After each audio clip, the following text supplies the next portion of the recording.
seperti berhadapan dengan pegawai negeri.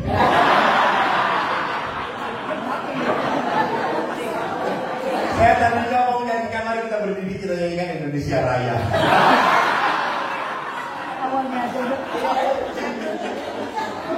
Ya, saya pikir Anda datang di retret ini dibiayai oleh negara. Kalau misalnya pribadi masing-masing, ya bagus. Terima kasih lingkungan Santo Andreas. Selamat datang di Pratista. Mungkin kemarin belum ada warga Pratista. Sudah pernah ke tempat ini? Belum. Bagus ya? Belum. Ya. Di Cilegon kagak ada tempatnya.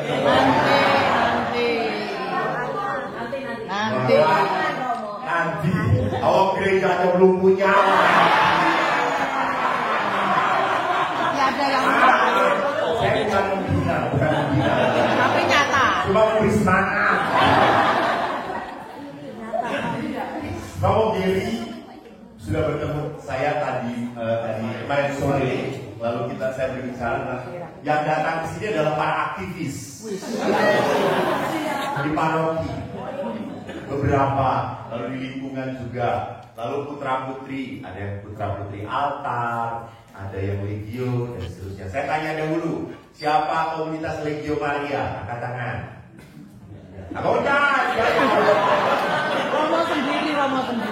Romo sendiri. Romo Giri sendiri. Jangan-jangan warga dari paroki di gereja di Cilegon Romo Giri sendiri juga. Siapa yang dari devosi kerahiman ilahi? Devosi kerahiman ilahi? Belum ada. Belum ada juga. Anda itu gereja Katolik bukan? Makanya nggak pernah dapat gereja.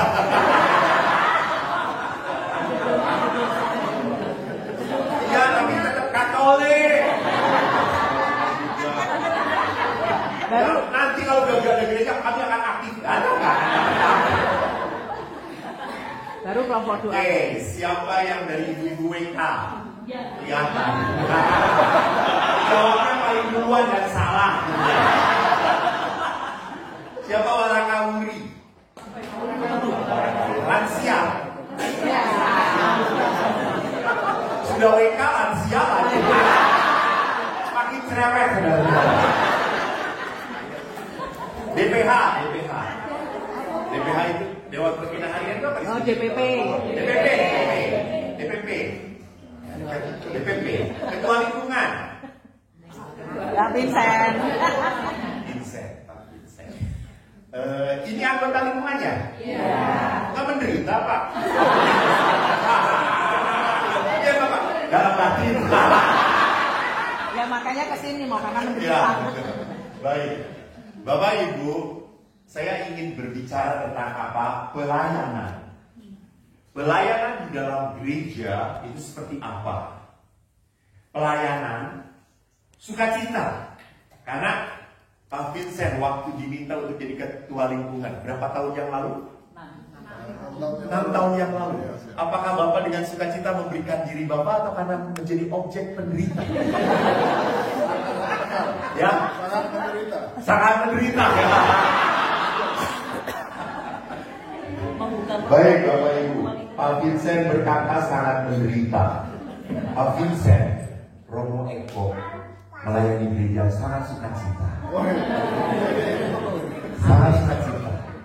Saya tidak pernah mengalami yang namanya kata siapa. Mau hidup saya kok ibu yang tahu. Saya tidak pernah mau merasakan menjadi orang yang menderita berkepanjangan. Dan saya mau hidup dalam Tuhan. Baiknya mati lagi gara-gara ini Cilegon jadi. Banyak dosanya ya, Pak? Enggak banyak dosanya. Banyak penderitaannya. Jadi Bapak Ibu, mari kita lihat bahwa apa itu panggilan, apa itu pelayanan, apa itu merasul. Saya sangat yakin, maaf ya, gereja Cilegon itu sangat Satu Mikael ini bukan punyanya Romo Geri. Romo Geri kapanpun bisa dipindah. Betul? Romo tamu. Ya, sama Romo Paroki pun bukan yang punya paroki. Ada yang punya paroki. Menetap ya. Jangan jangan. Artinya apa?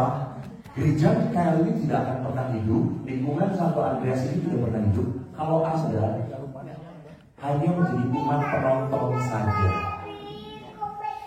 Yang sudah merasa cukup datang hari Minggu ke gereja, les Bali. Itu kampret namanya. Itu wajib didoakan semoga cepat dipanggil Tuhan. Ya iya. Anda menjadi Katolik total dong. Jangan setengah-setengah. Jadi Katolik cuma hari Minggu doang. Ngapain? Apakah lalu gereja Katolik akan hancur kalau beberapa dari Anda pindah agama? Tidak. Kristus pun menantang, itu tidak. Waktu Kristus berkhotbah, orang berkata, khotbahnya keras, kita kabur. Yesus apakah ngomong? Jangan. Udah. Bahkan Yesus berkata apa? Siapa yang ikut aku suam-suamku akan kumuntahkan. Maka Bapak Ibu, dengarkan panggilan Tuhan sebelum Anda dipanggil oleh Tuhan. Jelas Bapak Ibu? Jelas. Mengerti ya? Jadi kalau setelah ini ada pengganti Pak Vincent, siapa yang berani menjadi pengganti Pak Vincent? Harus berani saya. Saya siap.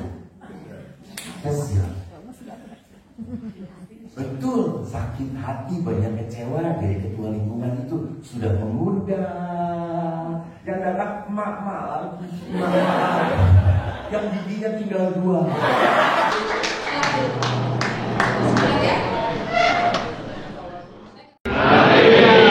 Saya jamin kalau prodiakon seperti ini di paroki, pasti sebentar lagi.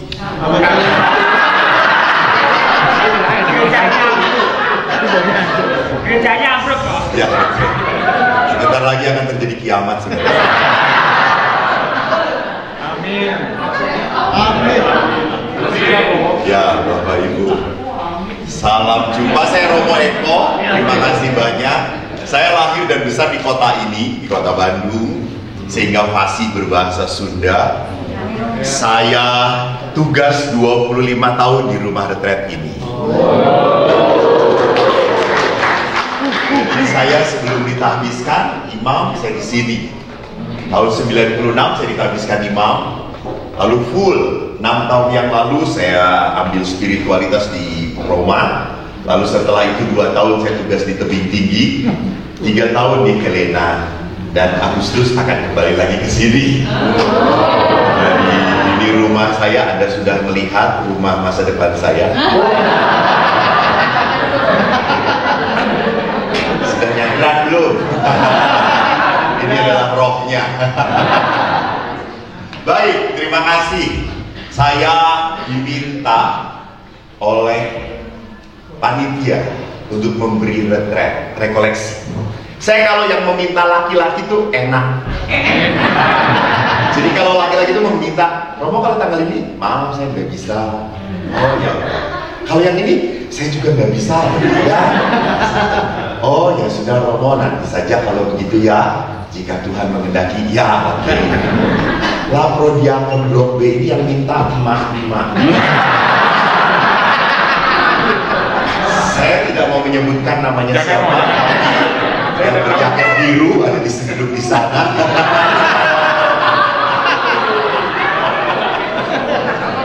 Dia menyebutkan tanggal ini saya tidak bisa, tanggal ini tidak bisa. Dan apa kata mama itu? Romo bisanya kapan?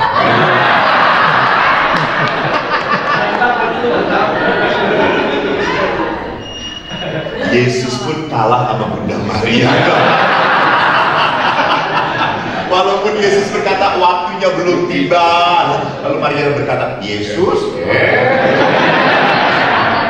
gua masukin lagi. Banyak Yesusnya langsung datang. Baik, saya diminta tentang spiritualitas pelayanan.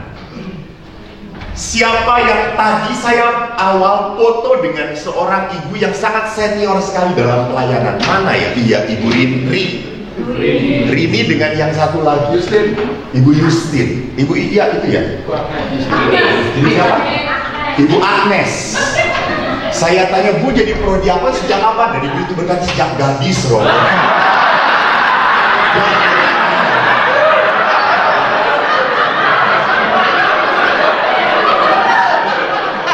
Baru tahu bahwa usia itu seusia Sarah dan Abraham.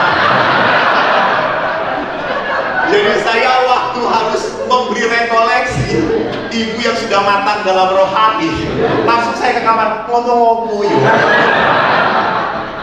Maka ibu mohon maaf kalau rekoleksi ini tidak berkenan, Bu. Siapa yang tidak pernah hidup dalam pelayanan? Tidak ada. Sejak dalam keluarga pun orang ada dalam pelayanan. Bahkan saya masih ingat, pelayanan tidak pernah boleh mengalir dari sebuah kebrengsekan keluarga. No. Jika keluargamu tidak beres, tinggalkan pelayanan. Karena jangan jadi pelayan batu sandungan. Ayah saya prodiakon, lektor, anggota kur, tata tertib. Kalau Senin legioner, Senin itu pasti latihan lektor, Selasa latihan kur, Rebo rapat legio, Kamis Jumat kirim komuni pada orang sakit, Sabtu misa sore, Minggu 4 kali misa. Sampai adik saya yang ngomong kepada bapak-bapak, buat tenda saja di gereja. Dan adik saya itu ngomong, bapak itu punya waktu banyak pelayanan tapi tidak punya waktu untuk kita. Menyedihkan. Dan akhirnya bapak mengundurkan diri dari beberapa pelayanan. That's good father. Dan maaf ya, 25 tahun saya tugas di rumah retret, 90% yang retret kesini itu anak-anak. Dan maaf, anak-anak yang bermasalah, banyak sekali anak aktivis gereja. Aktivis gereja. Mereka mengatakan, Romo, papa mama punya waktu untuk pelayanan, tetapi untuk keluarga nggak ada waktu. Begitu menyedihkannya kemarin seorang bapak dan ibu aktif di gereja, maaf DPH, sampai menangis-nangis karena anaknya pindah agama. Pindah agama bukan pindah gereja loh. Pindah agama. Alasannya cuma satu. Apa? Papa mama. Saya tidak mau sama dengan papa mama. Alasannya cuma satu. Tanda pemberontakan. Maka sewaktu saya tahbisan imam, saya teringat saya didampingi oleh Romo Yesuit. Lalu Romo itu berkata, Romo muda, tolong ya, jangan sampai pelayanan itu seperti kita itu seperti secangkir gelas. Lalu Romo sudah dipenuhi oleh kasih Tuhan. Lalu Romo pelayanan, nah cangkir gelas itu kan ditumpahkan. Lama-lama Romo, cangkir ini akan mengalami apa? Kekosongan. Lah kalau kekosongan yang ada dalam hati Romo nanti akan dimasuki oleh gadis-gadis.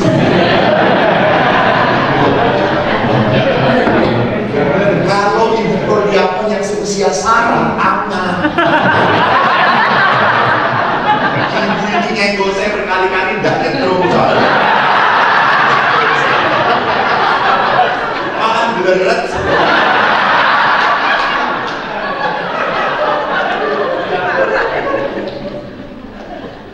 Lalu saya bertanya kepada Romo itu, lalu bagaimana? Bagaimana saya pelayanannya? Biarkan gelas itu penuh terus, Romo. Dan akhirnya nanti tumpah. Dan tumpahan itulah menjadi tumpahan yang penuh berkat untuk orang lain. Dan Romo tidak akan Dan sungguh saya menemukan imam-imam yang muda akhirnya apa? Katut.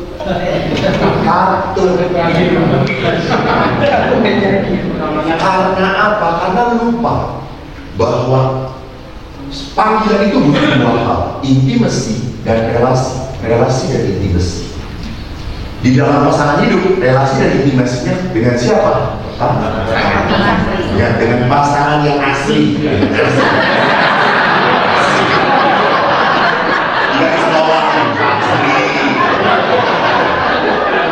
Karena Pak ini waktu ditanya relasi dan intimasi dengan siapa? Lihat dia.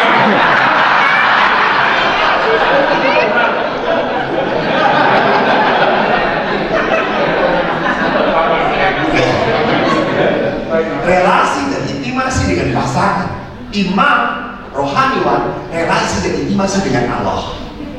Dengan Allah. Maka pada saat dia habis relasinya, maka tidak ada sumber kekuatannya. Nah, saya akan membicarakan sedikit tentang spiritualitas itu. Kita dipanggil, kita dipilih, kita diutus, dan jangan lupa kita dilengkapi. Hari ini bacaannya bagus banget. Anda sudah bisa? Belum, orang udah berangkat jam 6 kok. Hari ini bacaannya tentang Musa bertemu dengan semak duri, diutus oleh Allah. Dan ingat, Musa itu bukan karena jago, bukan. Orang ngomongnya juga gagap kok. Waktu dipilih, bagaimana? Saya lalu Tuhan berkata, gue kasih Harun.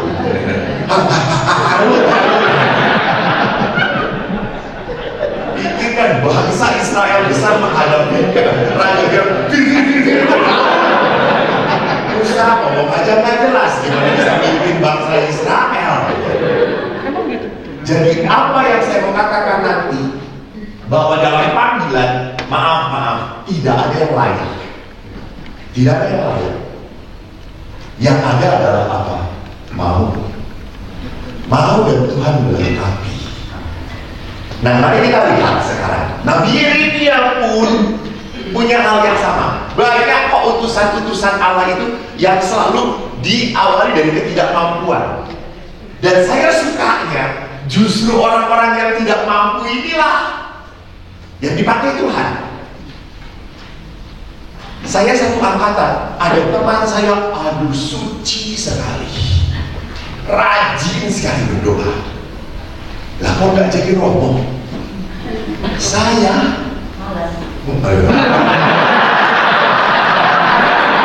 siapa yang ngomong tadi, Bu?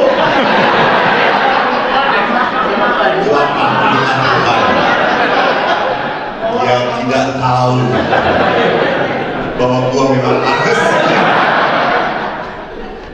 Saya males, saya ngawur, saya ngaco, saya pernah jatuh cinta, saya pernah pacaran. Yang jadi romo itu boleh normal. Justru kalau nggak pacaran nggak boleh jadi romo. Harus pernah punya pengalaman jatuh cinta. Jangan setelah romo jatuh cinta. Coy. Jadi lihat, Yeremia dikatakan sebelum oleh Allah Yahweh, sebelum aku membentuk engkau dalam rahim ibumu, aku sudah telah mengenal engkau. Menarik bahwa panggilan itu diawali oleh inisiatif Tuhan. Tuhan tuh tahu ketidakmampuan engkau. Ya. Tetapi Tuhan tahu bahwa ada panggilan batin dalam dirimu yang tidak tenang kalau apa? Tidak diikuti. Kok nggak nyaman ya? Kok nggak enak ya? Seperti gerogotan yang membuat kita selalu bisa. Itu panggilan. Nah, kalau demikian kita harus sadar bahwa dalam panggilan pun ada hal-hal yang menjadi kita sulit berjalan. Tidak semua yang terpanggil punya motivasi sama. Maka tidak aneh. Bapak Ibu tidak perlu dipotret, nanti saya kasih bahannya. Dipotret malah konslet. Jadi Tidak semua punya motivasi. Benar, ada yang wah sudahlah, maunya cuma apa? Kalau Ekaristi high season atau pasca kalau ada mau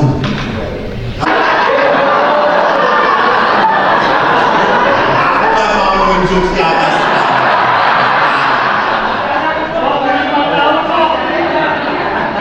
Sakurungi gereja belum beon, wis prodiakon. Yang lain ngomong, opaku prodiakon. Yang lain gak mau ngelurun, gak mau kalah. Opaku bapak uskup.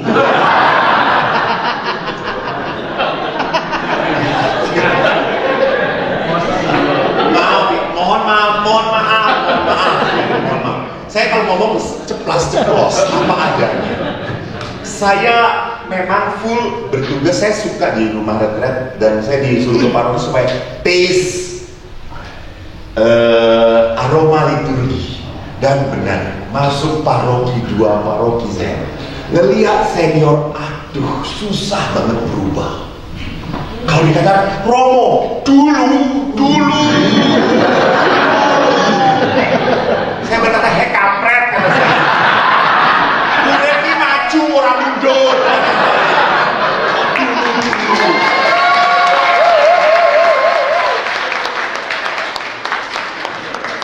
Ini yang membuat gereja berat maju. Kenapa? Dulu.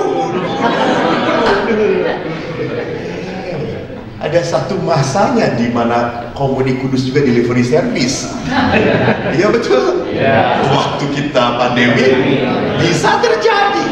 Ada masanya Ekaristi secara virtual. Ada masanya yang tidak mungkin terjadi.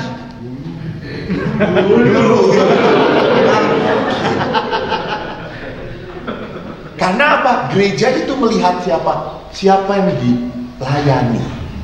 Yang penting yang dilayani ininya. Jadi saya selalu berkata, apa sih pelayanan? Kamu harus bisa menghadirkan Kristus untuk dia. Itu aja. Supaya orang ini merasakan bahwa dia dipedulikan oleh Kristus, bahwa dia dipedulikan oleh Allah. Maka ada beberapa prodiakon, dan juga kadang-kadang saya kalau kunjungan ke orang sakit, ada beberapa yang lihat kita kunjungan, lalu beberapa itu memanggil kita, boleh nggak? Saya bukan Katolik, boleh nggak didoakan? Mengapa tidak? Artinya apa? Mereka butuh sekali kehadiran, butuh sekali orang didoakan.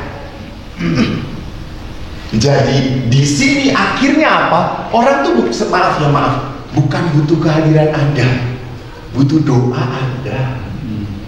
Walaupun kadang diucapkan tanpa iman.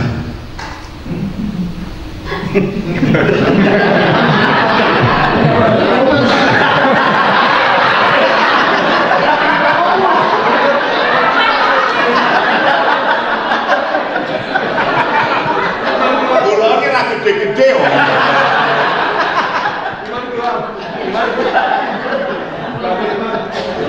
Nah, di dalam pelayanan kita punya goal. Apa goal pelayanan? Ya, menghadirkan Allah untuk orang itu. Jadi tujuan pelayanan adalah apa? Supaya orang ini merasakan saya diperhatikan Tuhan. Maka saya itu membawa Kristus. Orang membawa diri sendiri. Maka pada saat saya harus memberikan renungan, aku ngomong apa ya?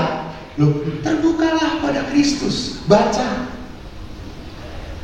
Kemarin kalau ini di sini ada ibu-ibu yang ikut IED menyaksikan, saya di IED saya satu kamar dengan Romo Yosef, tapi tidak satu ranjang.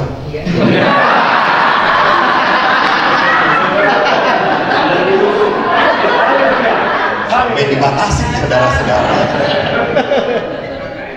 Lalu waktu kita sharing berdua, saya melihat dia mengatakan apa? Tugas kita itu membawa Kristus kepada orang lain. Membawa Kristus pada orang lain. Supaya orang lain itu merasakan bahwa saya dipedulikan. Bahwa saya dipedulikan. Saya itu tidak dibiarkan sendirian. Saya kalau wawancara dengan calon katekumen, waktu ditanya, kenapa kau tertarik menjadi Katolik? Saya lihat orang Katolik kok rukun ya. Mereka memperhatikan. Lihat. Dan gak ada yang menjadi Katolik itu karena saya mendengarkan khotbah Romo.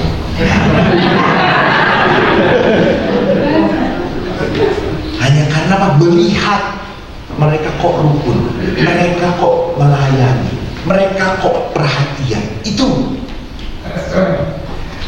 Nah, itu goal kita. Maka goal ini harus sama-sama kita raih. Dan menariknya apa? Bahwa dalam goal ini kita pasti tahu ada usaha, ada kesulitan. But you are not alone. Kita punya partner. Kerjasama. Saya di tim retreat ini dulu sukanya apa? Pasturnya ada 4-5 orang. Sekarang kan saya baru masuk lagi. Sekarang ada cuma 4 sekarang, sedikit sekali pasturnya. Karena kita misinya makin meluas. Waktu saat itu saya tim retreat, ada satu pastor muda. Dia nggak bisa banget kalau memberi sesi. Dia kalau memberi sesi kan, dia bilang, anak-anak, Yesus sudah lahir. Lahirnya di Bethlehem, jauh dari sini. Kasihan ya.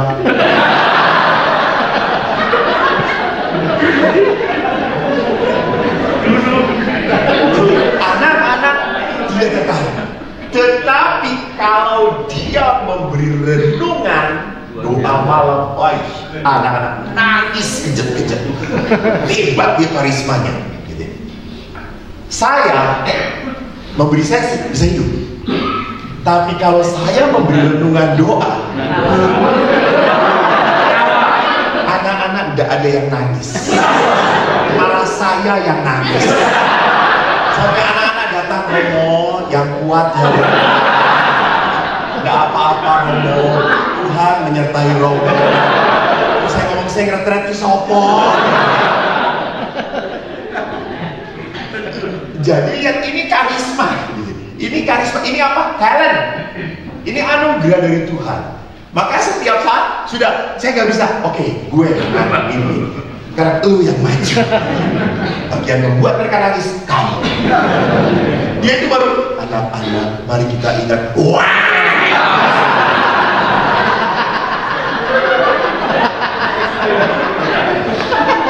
Itu perlunya partner. Maka jangan sampai partner itu menjadi ancaman. Tidak perlu.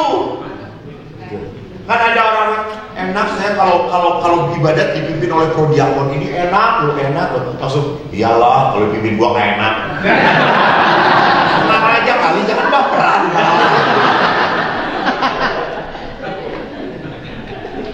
Jadi kita itu punya apa? Punya talentanya masing-masing. Kita punya karunianya masing-masing. Tidak perlu semua karunia ingin ada di dalam diri Anda. Di saat semua karunia ada di dalam diri Anda tidak akan membutuhkan Tuhan lagi. Karena Anda sudah bisa segala-galanya. Justru Tuhan membuat Anda lemah. Seperti bahasa Paulus.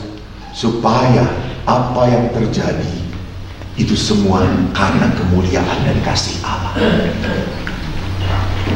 Maka saya 25 tahun memberi retret di sini. Apakah setelah retret anak-anak bertobat?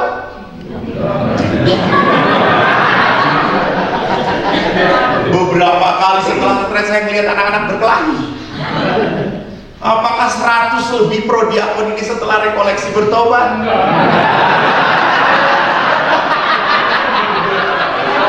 Prodiakon semacam ini mau yang aslinya Bapak Paus juga nggak akan. Roh semacam ini berat soalnya.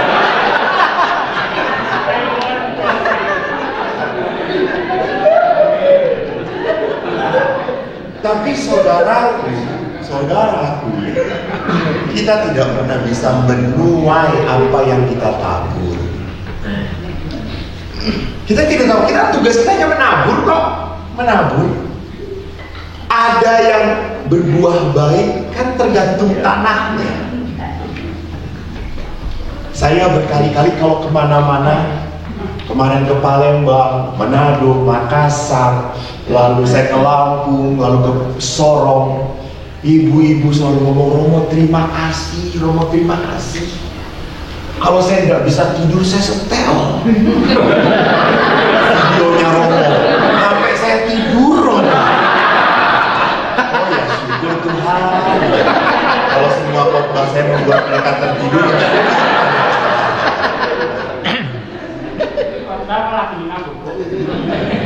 lalu sampai seorang anak itu ngelihat video saya, yang dia ingat itu satu waktu ketemu saya. Oh ini Romo yang bodoh itu ya? Terima kasih Romo, saya juga bodoh. Oh bagus. Lalu kamu jadi apa? Ya jadi Romo.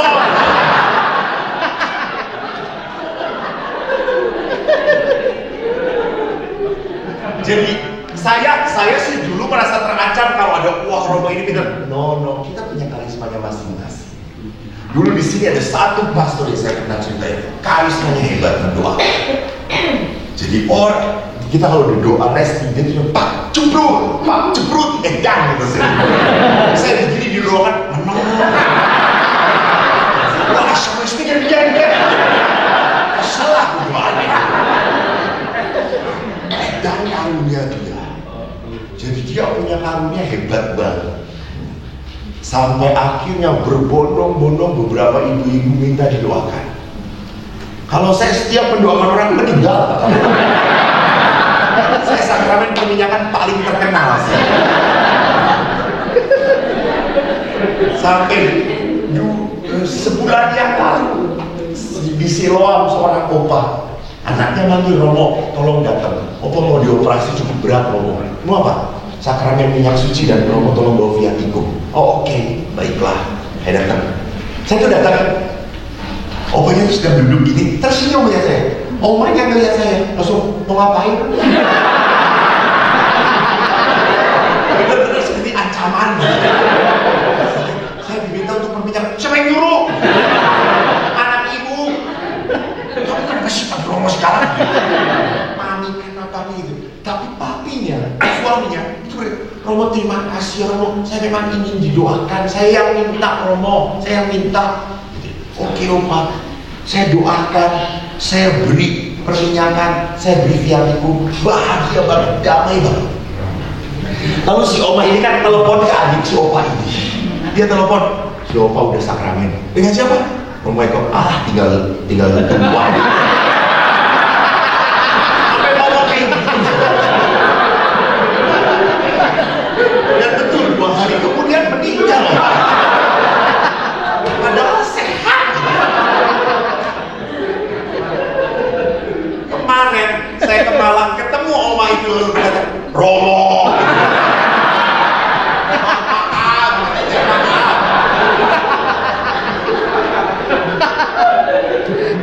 Bukan aku yang mencabut, aku hanya perantara. Jadi lihat, kita harus sadar, kalau kita dipakai, ya dipakai. Tapi kalau Tuhan tidak mau memakai kita, ya sudah, monggo kerso. Bukan kita tidak berarti lagi gitu. Jangan ngambek pada Tuhan. Ya sudah Tuhan, kalau nggak mau pakailah. No. Karena Tuhan itu kalau sudah mau kerja, lihat, menyedihkan sekali. Kan suatu saat saya berkata, Tuhan tolonglah, saya juga ingin dong punya karisma mendoakan.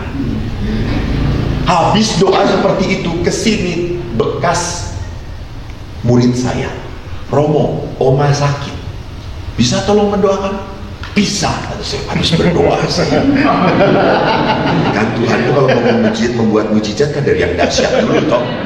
Saya datang, saya pikir di ruang biasa di ICU. Saya lihat waduh, ini semua. Allah, ini seberat. Ya, tetapi dalam nama Yesus. Lalu saya berdoa, nyanyi tak terbatas kuasamu Tuhan, semua dapat kau lakukan. Apa yang kelihatan mustahil, dalam nama Yesus katakan sembuh engkau. Saya belum ngomong kayak gitu, baru belum sembuh engkau langsung.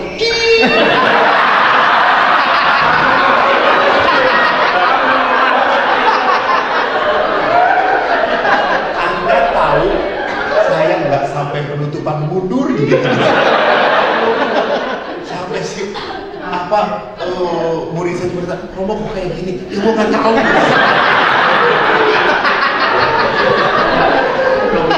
Saudara-saudaraku, saya berangkat di jemput Mercy pulang Gojek.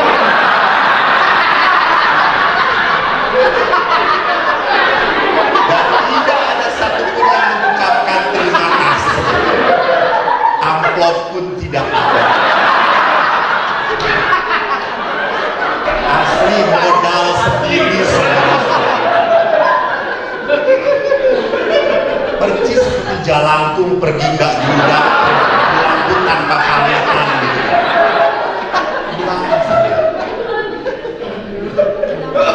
Lalu saya sampai rumah, saya berdoa, Tuhan tolonglah. Nanti lagi kalau manggil yang sopan. Saya pergi baru tip, ini saya berdoa.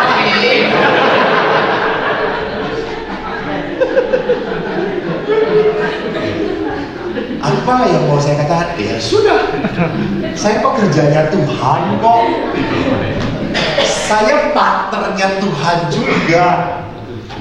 Maka di dalam pelayanan saya harus selalu keluar apa? Faith itu iman yang harus kita punya. Iman. Walaupun doa saya tidak lancar, kata-kata saya tidak lancar, tapi berkat Allah tetap lancar. Kehadiran Allah tetap ada. Di saat apa? Di saat saya punya kesungguhan hati untuk mendoakan. Karena saya punya iman. Jadi kita beda dengan pegawai sosial. Kita adalah pekerjanya Tuhan. Kalau kita pekerjanya Tuhan, you must bring your faith. Nah, nanti saya perlihatkan. Pelayanan ini beban atau berkat? Nanti tolong ibu ingetin saya berapa menit lagi ya. Oke.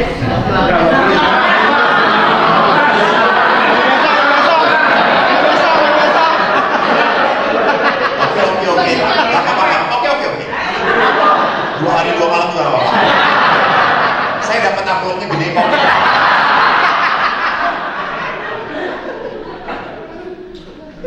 Jadi apakah pelayanan itu beban atau berkat? Mari kita lihat ini yang paling saya suka sekali dalam pembicaraan tentang pelayanan. Karena apa? Ini saat-saat Yesus terakhir bersama para muridnya. Anda masih ingat? Makanya kan Injilnya Yohanes 21 akhir banget. Dikatakan sesudah sarapan Yesus tanya kepada Petrus, Simon anak Yohanes, apakah engkau mengasihi aku lebih daripada mereka ini? Dan jawab Petrus apa? Benar Tuhan, engkau tahu bahwa aku mengasihi engkau. Kata Yesus apa? Gembalakan domba-dombaku. Sampai berapa kali? 3 kali. Sebetulnya jawaban tanggapan Yesus kepada Petrus nyambung atau enggak? Nyambung atau tidak? Enggak nyambung. Kan kalau nyambungnya, Pak Edi, apakah engkau mencintai aku? Ya, mau aku mencintai. Lalu saya akan menjawab apa? Saya juga mencintai. Betul ya? Yesus ngomong apa? Gembalakan domba-domba. Enggak nyambung. Sama seperti Anda ngomong pada istri Anda, Ma, mencintai saya enggak? Cinta Pak, belanja jangan banyak-banyak. Saya yakin Anda digampar. Enggak nyambung. Kenapa? Karena Yesus mau mengatakan bahwa apa? Pelayanan adalah tanda cinta yang benar pada Allah. Pelayanan. Maka Ibu Teresa itu pernah membuat sebuah tulisan bagus. Dia mengatakan apa? The fruit of prayer is silence. The fruit of silence is prayer. The fruit of prayer is faith. The fruit of faith is love. The fruit of love is service. And the fruit of service is peace. Buah keheningan adalah doa. Buah doa adalah iman. Buah iman adalah kasih. Buah kasih adalah pelayanan. Buah pelayanan adalah kedamaian. Maka kalau mau damai, apa yang harus dilakukan? Pelayanan. Pelayanan. Jadi pelayanan itu adalah tanda cinta saya pada Tuhan. Tidak perlu dipaksakan, karena namanya cinta itu mengalir begitu saja. Seorang ibu capek, dia tidur, jam 2 tiba-tiba bayinya nangis.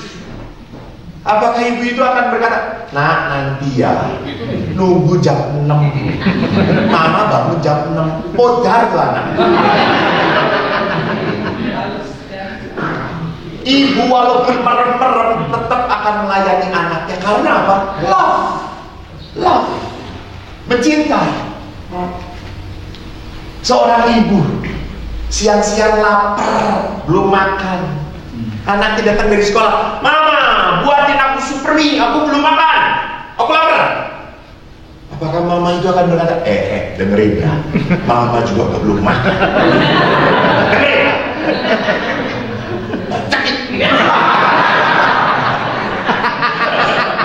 Minimal mama gua kayak gitu. Mama akan tetap, mau supri, oke, mama buatkan. Mama buatkan. Dan walaupun lapar, dia melihat anaknya makan dengan lahapnya. Mama itu akan bahagia. Betul tidak? That is love. That is love. Mungkin mama sekarang akan berkata, "Mama temani. Dede makan satu, mama jumbo."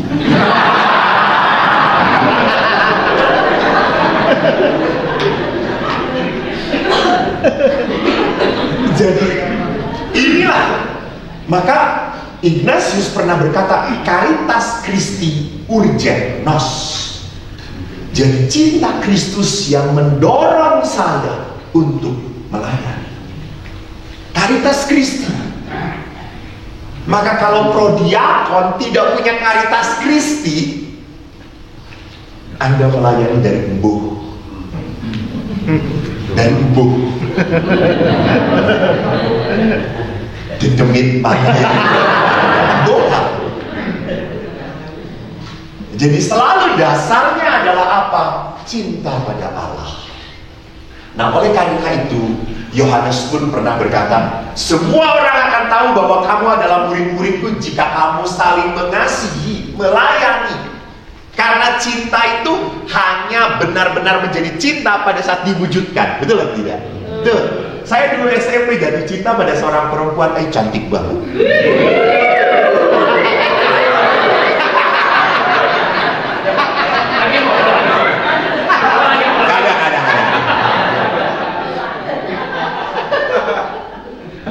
Lalu saya itu selalu natap dia.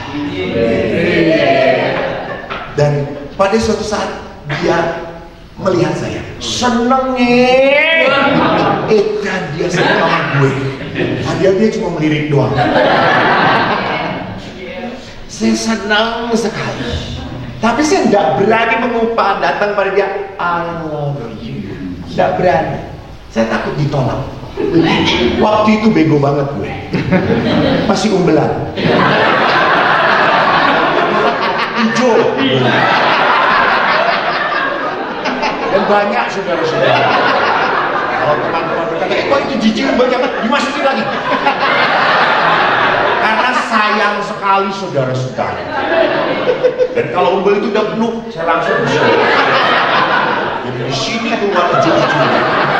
Kayak cendol. Jadi setiap memperhatikan seruput. Sampai teman-teman saya, anak-anak perempuan, "Gak mau dengan si Eko, bau umbelnya." Kita bahasa Sunda, "Ayah lehoan." Aduh, si Eko mah. Cinta tidak bisa terungkap karena saya nggak berani. Untungnya beberapa tahun yang lalu kita reunian dan yang saya taksir ada. Tamu yang rumahku besar banget, sampai 2 pintu. Ya Tuhan. Sampai dia berkata, Romo dulu sering melihat saya. Ya dulu. Sekarang tidak. Saya bersyukur Tuhan. Saya tidak mengungkapkan cinta kepadanya. Jadi sama, bahwa cinta pada Allah adalah apa? Layanilah. Maka dalam perkawinan itu keren banget dalam perayaan. Prodiaman harus tahu ini deh. Kalau sakramen baptis, tanda kehadiran Allah lewat apa? Simbolnya? Hah? Air, merpati. Kui kawinan ramen.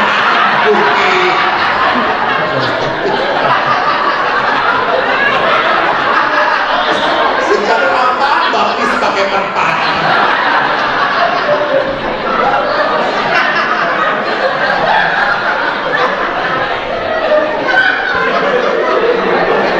Sebentar, blok ini kan Katoliknya Roma toh, bukan Katolik bebas kan?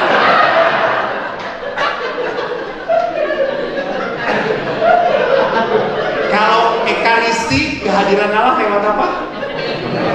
Hostia dan darah Kristus. Kalau perkawinan, kehadiran Allahnya lewat apa? Berkisalah. Saya bukan mengatakan ini cincin, saya gatel.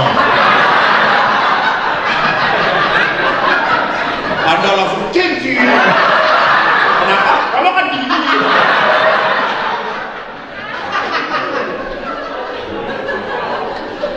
Sakramen perkawinan tanda kehadiran sakramennya pada saat Anda mengucapkan janji. Dan Anda berhadapan-hadapan. Saya, Eko, memilih engkau, Ponium, menjadi istri saya. Di situ letaknya sakramen, bukan cincin. Lah, cincin juga tetap sah. Sakramen, kenapa? Karena kehadiran Allah yang nyata dalam diri istri lewat suami. Pelayanan. Jadi saya kalau seminar kepada suami istri selalu mengatakan, para ibu kalau melayani suami jangan melihat wajahnya, karena Anda makin jengkel. Lihat di wajah suamimu ada wajah Kristus. Jadi Anda akhirnya melayani. Nah, maka dari itu pelayanan sebagai wujud pemuridan. Bagaimana mengenali bahwa dalam pelayanan ada tanggung jawab moral menjadi pelayan. Muncul tidak hanya dalam kesepakatan sosial, namun terutama muncul dari undangan Tuhan. Saudara-saudara, nggak tahu ya di Helena, prodiamon itu yang mengusulkan umat. Di blok B? Sama. Apa artinya? Berarti umat percaya pada Anda. Kita lihat positif saja ya. Negatifnya sih nggak ada yang lain.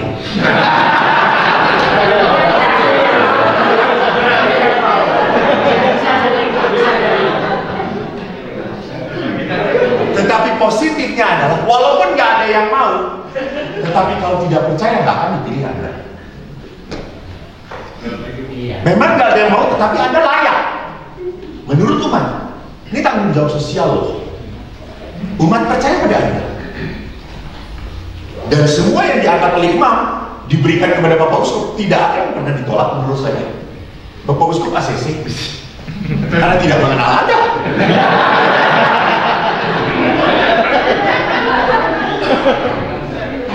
Para pastor cek, tanya jawab. Ya, kita bertanya, kita wawancara. Benar para imam, tim imamnya gitu ya. Tetapi apa? Itu semua diangkat oleh umat. Artinya apa?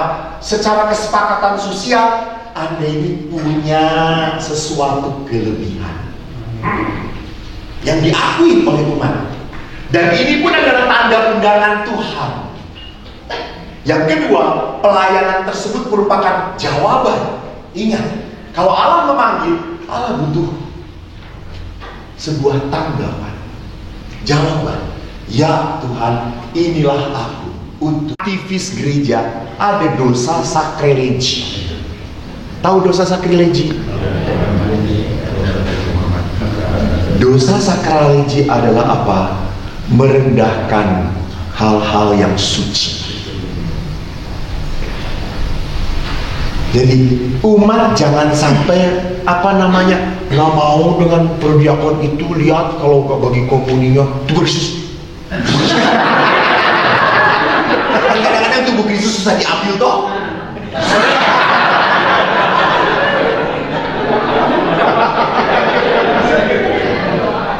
Ada juga yang prodiakon ngambil kopi, langsung satu-satu. Ayo ngedum duit. Tidak bisa. Tindakan kita pun tidak bisa kalau sudah pakai jubah langsung jalannya. Anak Tuhan. Sombong banget. Kalau kita udah mimpin ibadat sudah lurus. Tidak perlu cengengesan ibu di sini toh. Ini bapak. Ini bukan bersosialisasi coy. Ini ibadah. Bagaimana dalam ibadah pun kita mengatur semuanya dengan baik sebelumnya. Altarnya, lilinnya, salibnya, buku bacaannya kita atur. Kita betul-betul mempersiapkan.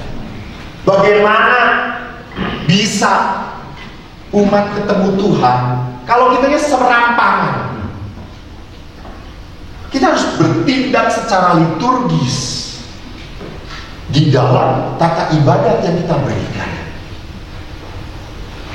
Jadi di sini pentingnya seorang prodiakon sebelum melakukan sesuatu, hening dahulu.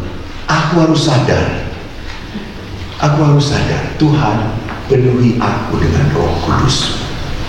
Tuhan, urapi aku. Maka seorang imam sebelum dia membaca Injil, imam akan membungkuk dan dia akan membacakan doa sekreta. Dalam doa sekreta itu doa yang diucapkan secara dalam keheningan.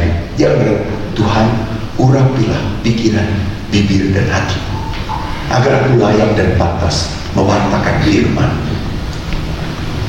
Anda pun boleh memakai doa itu, boleh, silakan. Untuk apa? Saya sadar, I am the presence of God. Saya harus menghadirkan Tuhan, tidak sembarangan. Nah, saudaraku, ya, bahwa seringkali kita menghadapi umat-umat yang sontoloy. Artinya apa? Ke gereja nggak pernah. Pada saat ada masalah, baru cari gereja. Nyebelin orang-orang seperti ini. Kalau perlu saya racun orang-orang. Tapi mereka kan domba-domba yang sesat yang harus dipukulkan. Jadi kalau suruh terlibat nggak bisa, pertemuan lingkungan nggak bisa. Kalau mau perkawinan baru muncul, meninggal baru. Kok gereja tidak melayani? Banyak yang protes itu biasanya kucung-kucung ini, yang nggak pernah aktif tapi banyak tuntutan. Karena di gereja Katolik itu banyak komentator, saudara-saudara. Pinter. Semua dikomentari. Coba suruh dia yang bikin, pasti nggak bisa apa-apa. Nah, lihat, pada saat itu kita harus sadar bahwa umat Allah ada yang apa? Ini diri dia punya kegiatan, dia punya hobi, dia punya keluarga, dia punya pekerjaan. Ini adalah kegiatan-kegiatan dia. Dan bisa terjadi Tuhan Allah tidak pernah diperhitungkan. Ada. Apalagi anak muda sekarang. Anak muda sekarang itu agnostik. Yang penting romo baik. Gak perlu harus ke gereja, gak perlu harus beribadat. Toh orang yang ke gereja itu belum tentu baik kok. Jadi mereka berpikirnya adalah, apa sih, untuk apa hanya Tuhan yang dibutuhkan? Tipe kedua adalah orang-orang yang melihat bahwa saya punya kegiatan, bekerja, keluarga, hobi, teman-teman saya, dan juga ke gereja pun kegiatan. Maka kalau orang datang ke gereja sebagai kegiatan, lihat aja wajah orang-orang yang kalau ke gereja bagaimana. Mau kemana lu? Ke gereja. Dan kalau sudah duduk ke gereja, apa yang selalu dia lihat? Jam. Kok nggak rampung-rampung? Kok nggak selesai-selesai? Dan dia juga kalau lihat tank, aduh promonya yang ini pasti lama khotbahnya.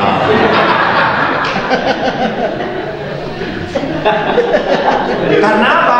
Dia melihat ini sebagai kegiatan, sesuatu yang membuat saya harus berkorban melakukannya. Namanya kegiatan kok. Maka banyak orang yang berkata, Romo paling enak itu ke gereja di Surabaya. Ada yang di mall.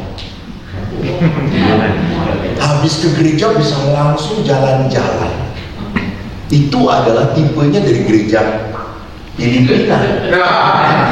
Di Filipina semua mall kalau mau banyak orang yang datang, buat kapel, buat gereja. Di mall itu bisa 3 kali ke gereja. Dan para pastor, mohon maaf ini terbuka saja, senang bisa di mall. Stipendiumnya 500 peso sekali misa. Pada saat itu equal dengan 5 juta. Ya iyalah. Di sini kalau pemberkatan rumah 500.000. Cukup. Kalau 5 juta, gini kok.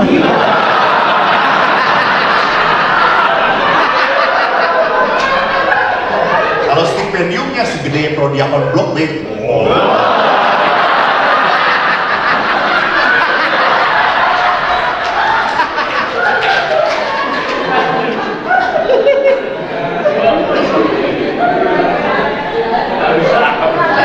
Jadi perhatikan, kalau liturgi, ekaristi, doa menjadi kegiatan, akhirnya kita capek sendiri. Harusnya apa? Harusnya Allah itu menjadi pusat hidup kita. Saya punya relasi, love, dan intimasi dengan Tuhan. Maka kalau Tuhan menjadi pusat kita, saya selalu mempertanyakan, apakah ini berkenan pada Tuhan atau tidak? Apakah saya melukai Tuhan atau tidak? Orang memperhitungkan Tuhan, bukan memperhitungkan Tuhannya pada saat punya masalah. Ada tuh yang punya toko, Romo, saya kalau udah nggak ada yang dagang datang langsung berdoa rosario. Tetap nggak ada yang datang. Karena ibu ini memanfaatkan apa? Doa untuk mencari keuntungan diri sendiri. Kita harus mengawali semuanya dalam Tuhan dan bersama Tuhan. Bukan Tuhan itu baru dipanggil pada saat itu tidak bisa apa-apa lagi. Baru God help me. Lalu Tuhan berkata di atas, nggak bisa. Sudah susah. Jadi kita sebagai seorang yang dikatakan, do you love me? Yes. Okay. Please, service. Jadi pelayanan itu muncul dari apa? Dari sebuah hati yang dipenuhi oleh Tuhan. Maka seorang pelayan haruslah menjadi pelayan yang punya hati seperti Bapa.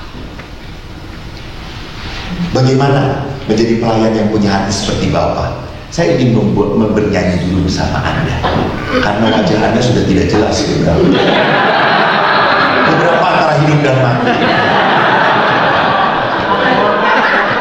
Saya takutnya hari ini ada dipanggil tuh.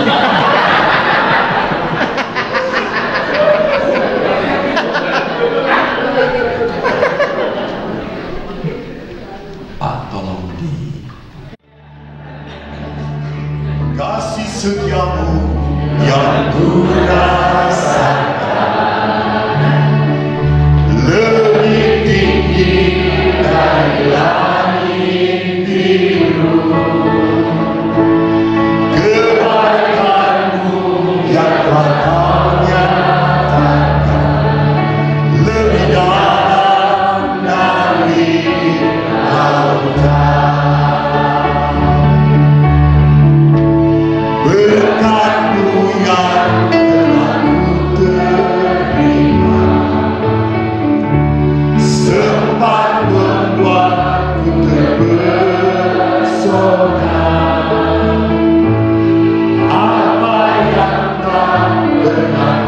pikirkan, itu yang kau sediakan bagiku.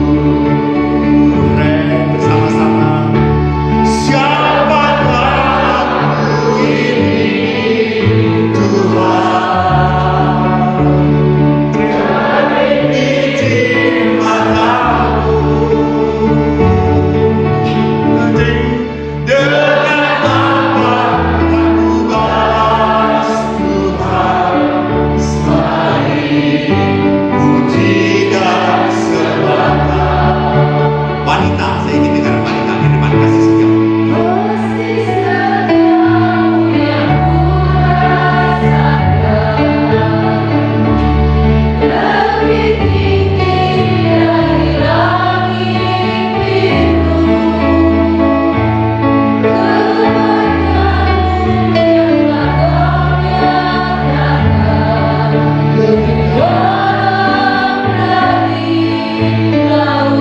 Bapak-bapak bersama saya.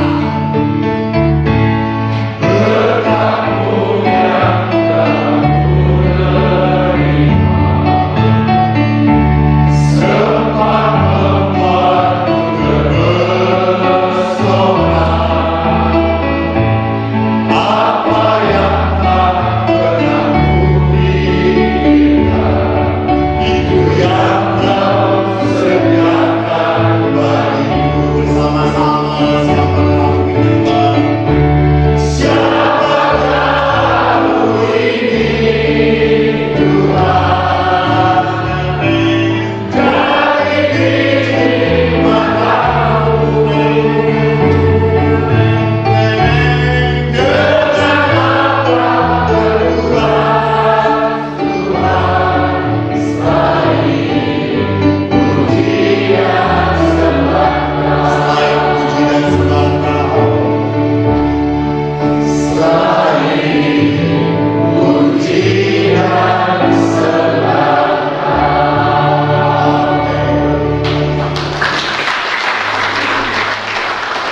Kita beri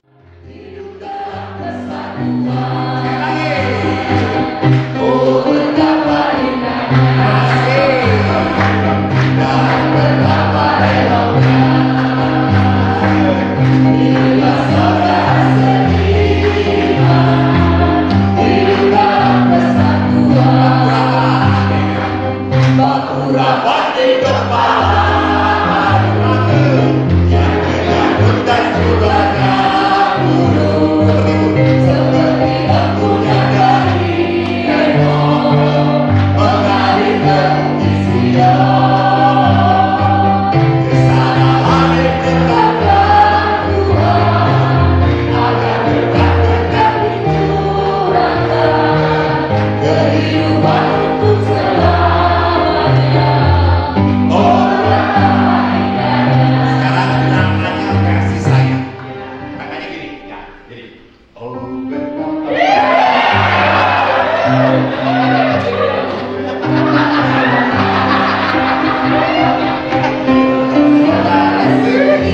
bocor di film ya.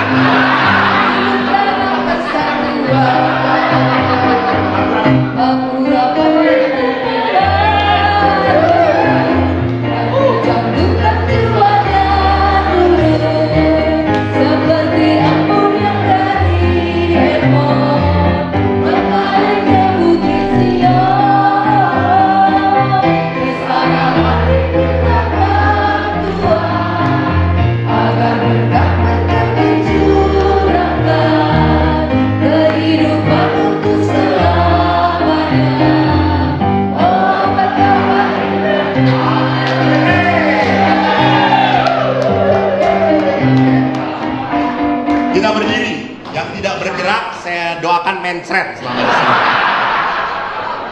Semua harus bergerak. Siap, siap, 2, 2. Ya, volunteer sini semuanya ya. Sini, ibu prodiakon.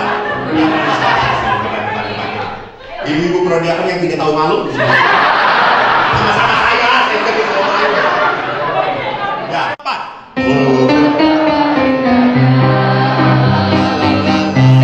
Betapa eloknya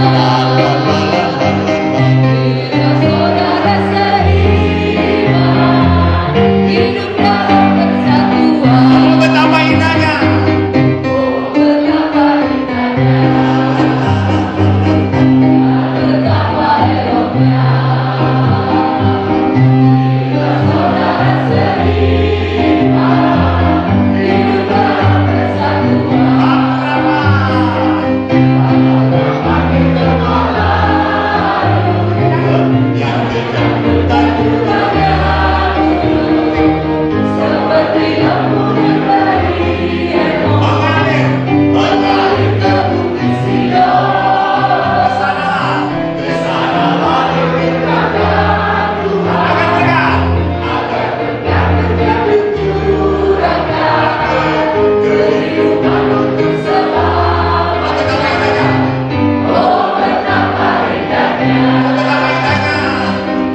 memang penyelidikan Katolik memang harus, penyelidikan Katolik memang harus supaya tahu bahwa perkawinan Katolik seperti apa, kita harus. Tapi kita tidak akan serius banget. Orang udah 30 tahun perkawinan, mau ngapain lagi? Mau dikembalikan ke orang tuanya juga udah pada mati.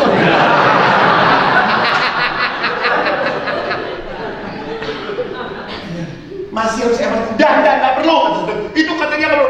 Gue pastor, nggak ngoro. Jengkel kadang-kadang saya. Aturannya kayak gini. Ya kalau yang dengan yang muda, oke. Ini udah tua ya Allah. Lu mau ngajarin apa yang arti ke dia? Dia lebih pintar hidup perkawinan daripada lu. Jadi apa lihat diterima. Jadi kadang-kadang juga ada orang tua yang sudah tidak bisa lagi belajar, nggak bisa belajar, mau jadi Katolik, gitu. Bagaimana? Ibu harus 1 tahun catechism. Sebelum 1 tahun perlu dipanggil Tuhan. Belum nanti dicekik sama dia. Diantakin dia. Gua mati. Gua padarin lu. Gara-gara lu gua jadi nggak bisa Katolik. Kasihan banget loh ya ini. Ya ingat, gereja memang punya aturan ketat. Yes. Tapi juga belajar bijaksana. Bijaksanalah. Gitu. Kemarin ada seorang anak lucu banget, masih muda. Romo, saya itu bukan Katolik, saya Kristen. Boleh nggak saya pengakuan dosa? Kata saya, nah, kalau sakramen pengakuan dosa hanya untuk orang Katolik. Tapi kalau kamu ingin mengaku dosa pada saya, lalu saya doakan, boleh. Tapi saya tidak bisa membebaskan karena kamu bukan Katolik. Oh boleh Romo, boleh. Silakan, kamu ngomong. Dan dia cerita, saya doakan. Selesai, saya tidak absolusi. Karena tidak punya kuasa. Dia bukan orang Katolik. Dan dia berkata, terima kasih Romo, terima kasih. Saya merasa terbebas. Oh ya, syukur pada Allah. Kata saya itu hebatnya Katolik. Bertobatlah. Terus dia tanya, ya artinya apa? Jadi Katolik. Dia sama.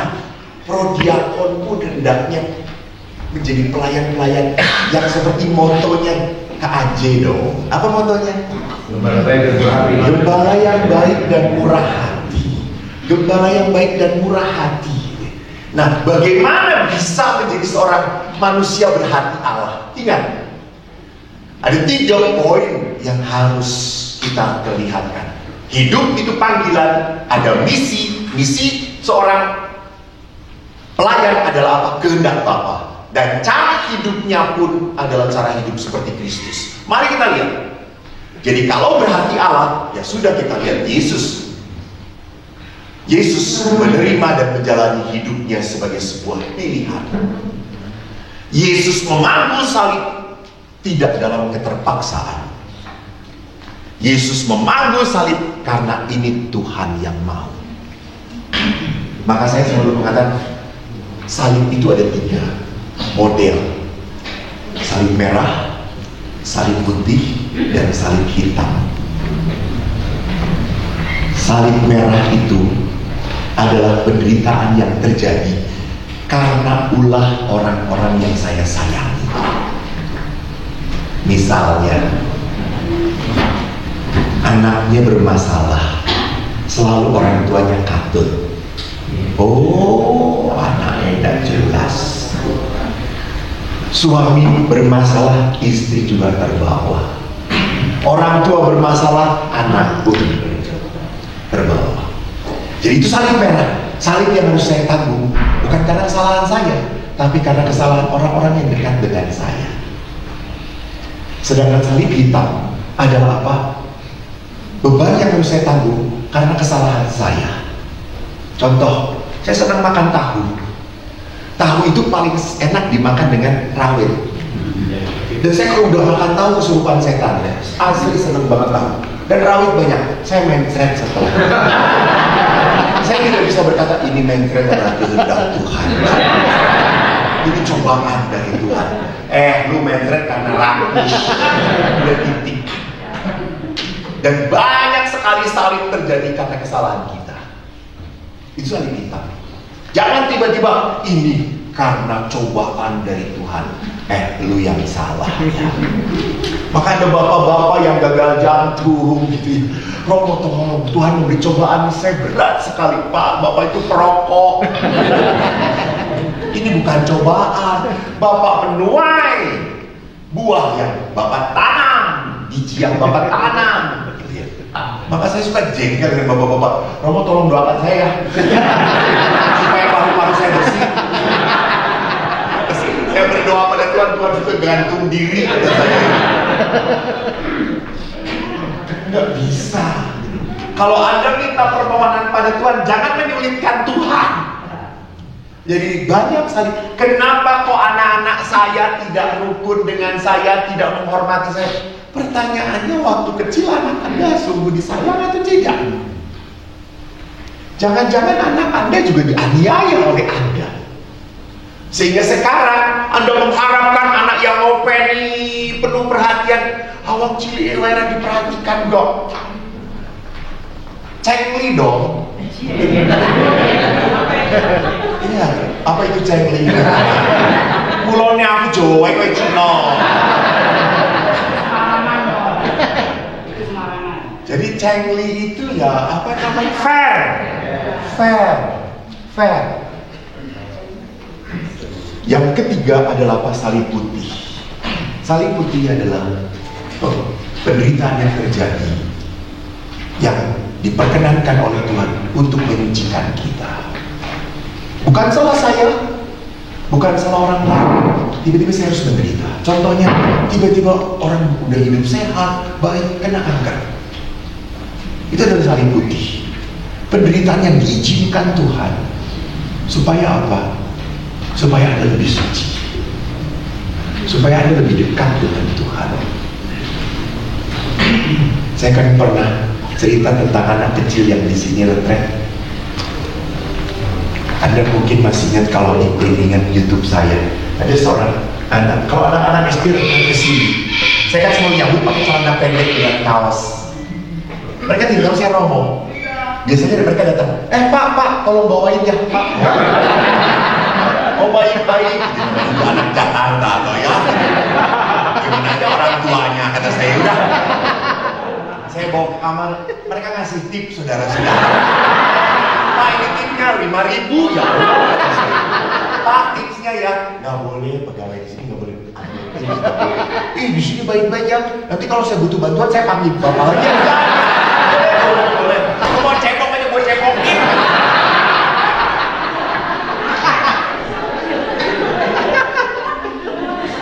Tiba-tiba saya ke atas lagi, ada seorang anak yang X kakinya. Dia gini, dia bawa. Lalu saya kasihan. Boleh saya bawakan? Enggak. Ini Romo ya? Dah, kata saya langsung tahu. Lalu saya pergi sana, celana pendek.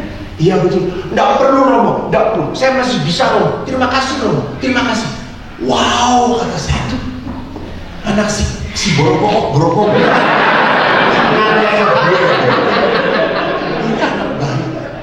Terus anak itu betul-betul suka cita banget. Kan kalau anak SD itu ada acara lari-lari, ada tahu udah jalan-jalan ke Pratista bawah. Itu kan curang sekali dong. Dan anak-anak nggak mungkin anak-anak jalan, lari. Dan anak ini lari, jatuh, bro gitu ya. Lalu saya mau anak bisa Romo, gitu. Lalu teman-temannya kalau dia jatuh langsung bantu. Dan kalau dia bantu langsung makasih, lari lagi, gubrak lagi. Tapi teman-temannya membantu. Sampai saya panggil temannya, lu kenapa nolong dia? Kasiannya, dia kayak gitu. Enggak Romo, dia anaknya baik banget. Dia anak paling baik. Lalu pas misa penutup di kapel, dia duduk di depan. Lalu saya tanya waktu khotbah, nah, kamu kan punya kaki seperti itu. Teman-teman kamu sempurna loh. Kamu nggak pernah sedih. Kamu nggak katakanlah tanya pada Tuhan kenapa kamu punya kaki seperti itu. Romo, aku seperti ini karena polio. Dulu aku pakai krep, lebih susah Romo jalannya. Lama-lama mama jaga saya. Dan saya bahagia Romo, saya bahagia. Saya punya mama papa baik. Mereka mencintai saya. Saya juga punya teman-teman baik. Romo lihat toh, kalau saya jatuh, mereka bantu saya. Saya bersyukur punya orang tua, teman-teman baik. Kalau Tuhan mau saya seperti ini, ya enggak apa-apa. Yang penting mereka baik pada aku. Lalu saya tuh, kamu anak kudus. Bukan Romo, saya anak Jakarta.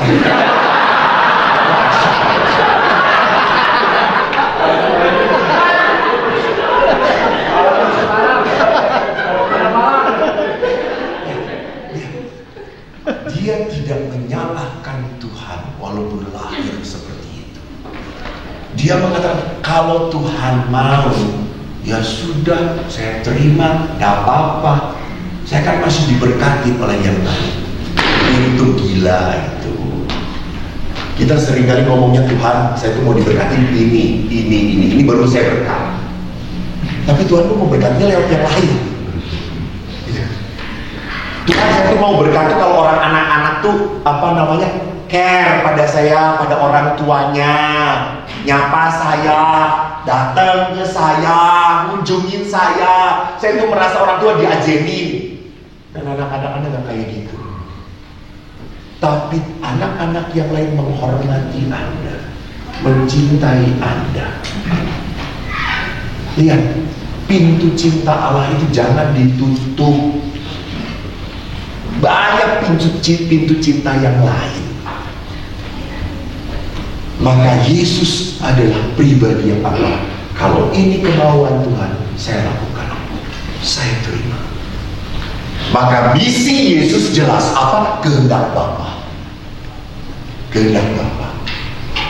Walaupun berat, terjadilah pada seturut kehendak. Ini gak gampang. Saya mulai sedikit-sedikit perpisahan dengan beberapa lingkungan.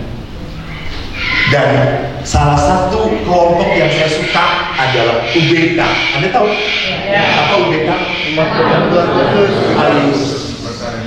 Ya. Kita di paroki menyebutnya umat bertalenta, berkarunia khusus. Berkarunia khusus. Kemarin pada saat khotbah, saya minta seorang ibu memberi kesaksian. Dan ibu itu memberi kesaksian dahsyat banget, keren. Ibu itu ngomong, Bapak Ibu, Pak Romo, saya punya 2 anak. Anak pertama saya normal, anak kedua saya normal waktu lahir, normal. Sampai usia 2 tahun, saya bisa berkomunikasi, saya ngerti dia. Injak tahun ketiga, anak ini berubah menjadi autis. Anak ini jadi punya dunianya sendiri, saya tidak mengerti dia. Saya bawa ke dokter, ke psikolog manapun, saya bawa ke Pak Romo, tolong didoakan, saya ke Bunda Maria, saya ziarah. Anak ini makin worse, makin saya nggak mengerti. Sampai saya sudah capek, Romo, capek. Sampai saya hampir berkata, Tuhan, apa salah saya?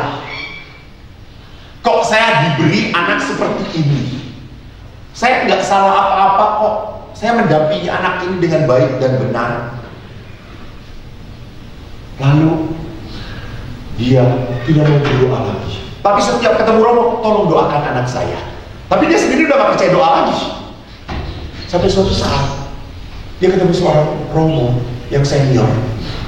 Dan Romo itu berkata, Ibu selama ini doanya apa? Ya saya mohon supaya anak saya sembuh, Romo. Ganti Ibu, ganti. Ibu berdoa supaya Ibu yang sembuh. Ibu itu kaget. Salah saya apa? Saya nggak sakit kok. Nah, Ibu sakit. Anak Ibu oke. Ibu itu pulang. Dia mulai sadar. Saya banyak kecewa. Saya banyak marah. Saya tak terima anak saya. Dan dia berdoa, Tuhan sembuhkan saya. Tuhan pulihkan saya. Dan apa yang terjadi? Akhirnya ibu ini bisa menurunkan ekspektasi kepada anaknya. Anda lihat, ini bagus banget. Kata dari ibu itu, Di saat saya menurunkan ekspektasi pada anak saya selalu bersyukur. Anak saya sudah 13 tahun usianya, Romo, baru bisa pakai baju sendiri. Itu sudah membuat saya senang banget. Ekspektasinya turunin, membuat saya bahagia. Dia bisa makan, gak selemotan, gak berantakan. Saya bersyukur banget. Dia selalu saya pulang kerja, dia memeluk saya, mama. Dia sangat ekspresif, dia ingin peluk-peluk. Saya senang. Anak nomor 1 tidak pernah, Romo, pergi saja. Anak ini selalu nanyain saya. Lalu saya tanya, Bu, apa yang paling ibu banggakan dari anak ini? Romo, anak ini anak yang paling tahu apa yang ada dalam batin saya. Loh, apa buktinya, Bu? Suatu hari, Romo, saya tuh capek di pekerjaan. Saya capek, saya sedih, saya nangis, dimarahin oleh bos saya. Tapi saya pulang ke rumah, saya kuat-kuatkan. Saya nggak mau kelihatan sedih di hadapan anak saya. Saya bercoba senyum. Anak saya langsung ngomong, Mom, why are you sad? You cannot sad. You have me. Dia peluk, dia parikan, Mom, you must smile. You are okay. Dan saya tidak bisa berbohong. Jadi lihat, pada saat kita menurunkan ekspektasi kita, justru banyak hal yang bisa kita syukuri. Maka bapak-bapak, turunkan ekspektasimu pada istrimu.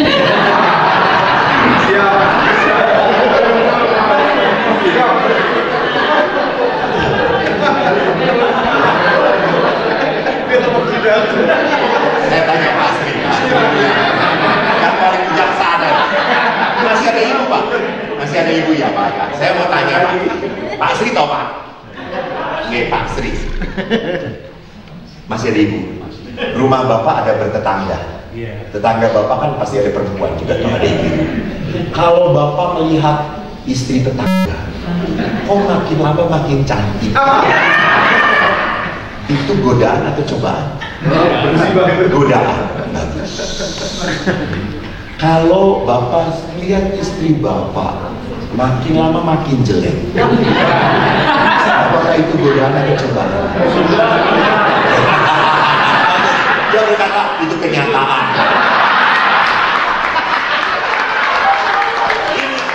Ini orang yang sudah menurunkan ekspektasi. Arab ngopon neh toyo. Bapak Sri sadar, istri Bapak itu jelek karena menikah dengan Bapak.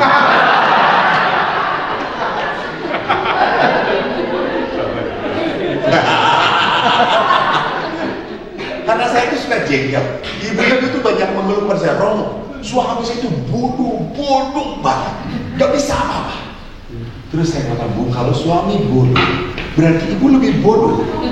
Kalau saya lebih bodoh, dia tahu bodoh kok dikawinin. Dia itu bodoh, Romo, setelah nikah dengan saya. Lah, ibu yang membuat. Coba kalau kawin dengan siapa namanya, Ariel Peter Pan, pasti gak akan bodoh. Saudara yang terkasih, lihat bahwa kita punya misi hidup, apa kehendak Bapa. Di saat hidup kita melawan kehendak Bapa, kita tidak akan damai. Itu tidak akan damai. Pada saat kita tidak bisa menerima pasangan kita, maka kita akan kecewa terus. Bapak Ibu, Anda mengerti toh, yang disatukan oleh Tuhan itu tidak cocok. Itu hebat. Dulu waktu pacaran dicocok-cocok. Saya itu waktu adik saya pacaran, gua ngeliatin. Pacarnya orang Manado. Adik saya orang Jawa. Orang Jawa itu kan kalau pedas nggak suka pedas toh. Sedangkan ya kalau orang Manado pedas banget. Waktu pacaran itu adik saya kok pas pacaran makan bakso. Lalu pacarnya mengatakan bakso paling enak kalau pedas banget. Iya enak. Dia makan pedes, pulang pacaran mencret. Jadi apa yang saya mau katakan, lihat, tidak mungkin cocok, enggak. Karena apa? Berbeda. Laki dan perempuan berbeda. Perempuan konon berbicara 30.000 satu hari per hari. Prianya 7.000. Bedanya 13.000. Maka seorang bapak tahukah seperti itu, punya istri, dia aktifkan istrinya, suruh kur. Nih kamu kur, kamu lektor, kamu pemasmur, kamu itu. Timnya PD yang penyanyi, apalagi kalau PD itu kan nyanyi satu lagu 5 kali bolak-balik. Sampai gemeter. Jadi satu naskah itu kalau PD itu satu lagu bolak-balik.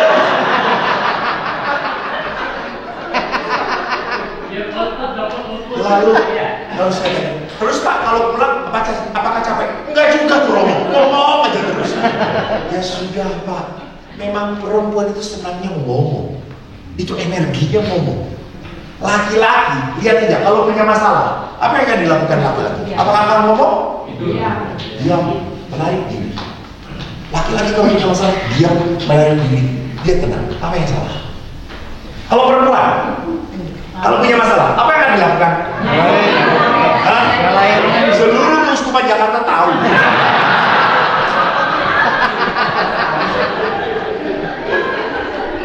Dia akan ngomong.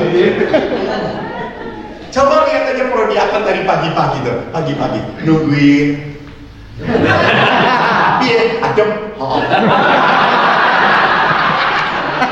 Satu lurah, Bu. Adem. Sabira, itu. Coba perempuan ngomong. Hai. Dari harga terasi sampai Jokowi dibahas. Kalau kehabisan tema, pastor paroki dibahas.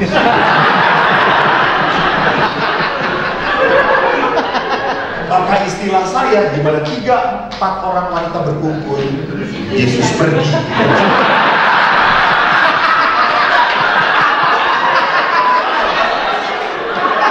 Pasti gak didengerin dong. Ngapain Yesus datang di situ?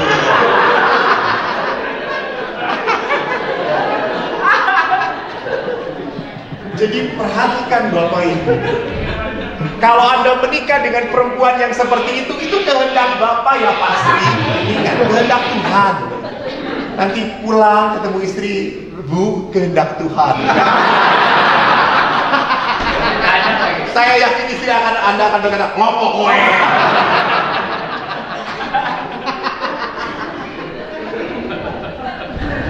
Yang ketiga, hidup Yesus diwarnai oleh mati raga, doa dan penyangkalan diri. Ini yang dikatakan Yesus dalam Injil Markus, the man of prayer. Selalu Yesus diketemukan sedang apa? Berdoa. Dia berrelasi dengan Tuhan. Sebelum membuat mujizat, apa yang dilakukan oleh Yesus? Ya bagaimana? Yesus menengadah karena dia menatap Bapaknya. Dia mencari kekuatan kepada Bapaknya. Jadi inilah orang yang punya hati. Maka Paulus berkata, siapa sebenarnya pendorong pelayanan dalam hidup kita dan dalam gereja? Paulus menulis dengan jelas, Roh Kudus. Maka pelayan itu harus orang-orang yang dirasuki oleh Roh Kudus. Orang-orang yang dituntun oleh Roh Kudus. Yang terkasih, panggilan menjadi prodiakon itu anugerah. Untuk apa? Semakin kita merasakan cinta Tuhan. Maka kalau Tuhan mencintai Anda, jangan sampai cinta itu berhenti pada Anda. Orang lain pun ingin merasakan cinta Allah melalui Anda. Terima kasih.